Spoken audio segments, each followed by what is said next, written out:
না না, সে বিষয়ে কিছু জানেন না। যদি সে জানতে পারেন তাহলে কান্নাকাটি করে এমন গোল বাজিয়ে ফেলবেন যে আর কোনো উপায় থাকবে না। জানেই তো মহারাজকে তিনি কিছু বলতে গেলে সমস্তই উল্টো হয়ে যায়, আর বিঠাস তিনি কান্নাকাটি করে ব্যস্ত হয়ে পড়েন। এ কখনোই ঘটতে পারে না, এই একটা স্বপ্ন, এই সমস্তই কেটে যাবে।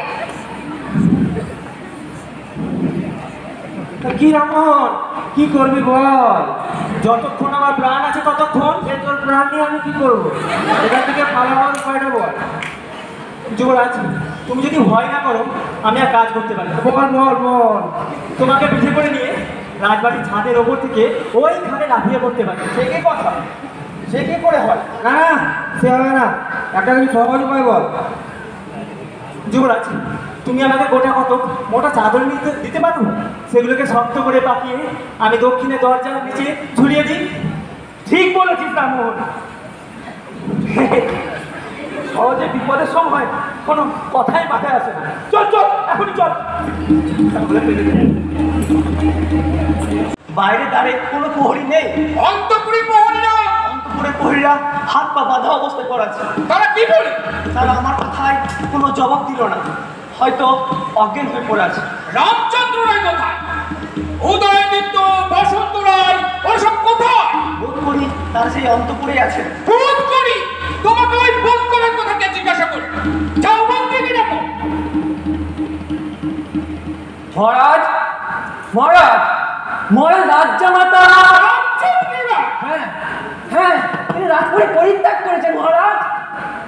ভাববার ছিল সে জায়গা তো বড় হুঁশিয়ার, তবে কি সে ওই উদয়ের তলে যোগ দিল? সে হাত পা বাঁধা পড়ে আছে মহারাজ। হাত পা বাঁধা? আমি তা বিশ্বাস করিনি। হাত পা ইচ্ছে করে বাঁধিয়ে আছে। আচ্ছা, ওই সীতারাম ভাগবতকে ডাকো। ওই গৌতমের কাছ থেকে কথা বার করাটা অত শক্ত হবে না। আজ্ঞে মহারাজ।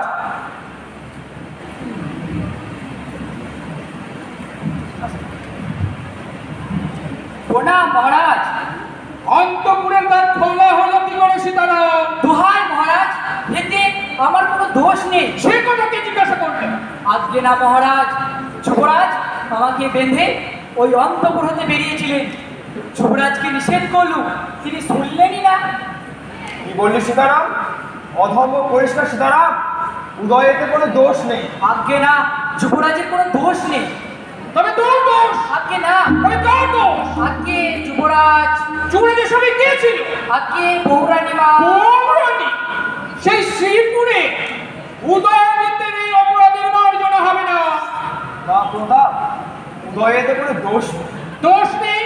তুমি দোষ নেই বলছো বলেই তাকে আমি বিশেষ রূপে শাস্তি দেব।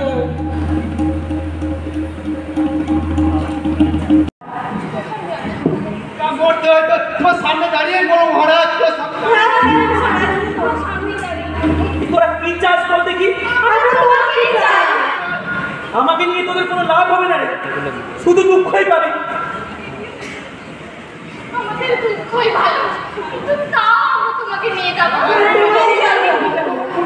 আমাদের নবপুরে ছেলে মেয়েরা পর্যন্ত কাঁদছে, সে কি কেবল ভাত না পেয়ে? চলে এসেছো বলে তোমাকে আমরা জোর করে নিয়ে যাবো। চুপ কর, তোরা চুপ কর, ও কথা বলিস না। রাজা তোমাকে ছাড়বেন না, আমরা তোমাকে রাজা করবো। আমরা রাজাকে মানলে তোরা কাকে মানিস রে? তোরা কাকে রাজা করবি? মহারাজ, মহারাজ, আমরা তোমার কাছে দরবার করতে এসেছি। কিসের দরবার? আমরা যুবরাজকে চাই। বলিস কি রে? হ্যাঁ মহারাজ, আমরা যুবরাজকে পাথরপুরে নিয়ে যাবো। আর খাকে দিবি? খাজনা দেব? নাম কি করবি? অন্তঃপুরের মসজিদে।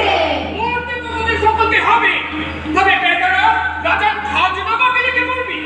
আচ্ছা, আমরা না খেয়ে খাজনা দেবো, কিন্তু যুবরাজকে আমাদের দাও, আমি তো আমার হাতেই মরবো। শিরার বেশি দেরি নেই। তোদের সেই সর্দারটা কোথায় রে?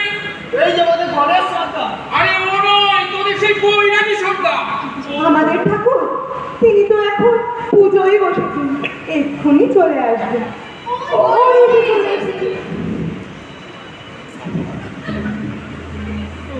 অপেক্ষা হলো অমনি রাজাকে দেখতে পেল। আরে আমাদের হৃদয়ের রাজা, ওকে রাজা বলতে চাই, বন্ধু বলে ফেলি। ধনঞ্জয়, কি রাজা, কি ভাই, তুমি এখানে কেন এসেছো? তোমাকে না দেখে থাকতে পারিনি যে। মহারাজকে রাগ করছেন। না কিছুই, আগুন জ্বলছে তবু পতঙ্গ করতে যায়। তুমি এই সমস্ত প্রজাদের খেপিয়েছো না বৈরাগী? হ্যাঁ মহারাজ, আমি খেপিয়েছি, আমি নিজে খেপি, এদেরও খেপাই, এই তো আমার কাজ।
দেখো বৈরাগী, তুমি এসব নাচ গান করে আমাকে ভোলাতে পারবে না।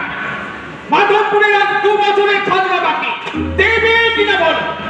না মহারাজ, দেব না। দেবে না? হেতু বড় আসপর্দা। সত্যি তুমি ঠিক সময় এসেছো। এই বৈরাগীকে ওই মাধবপুরে যেতে দিও না। মহারাজ, কি হুকুমটা তোমার মনের মতো অন্তরম জীবন প্রিয়? মহারাজ, বৈরাগী ঠাকুর সাধু পুরুষ। মহারাজ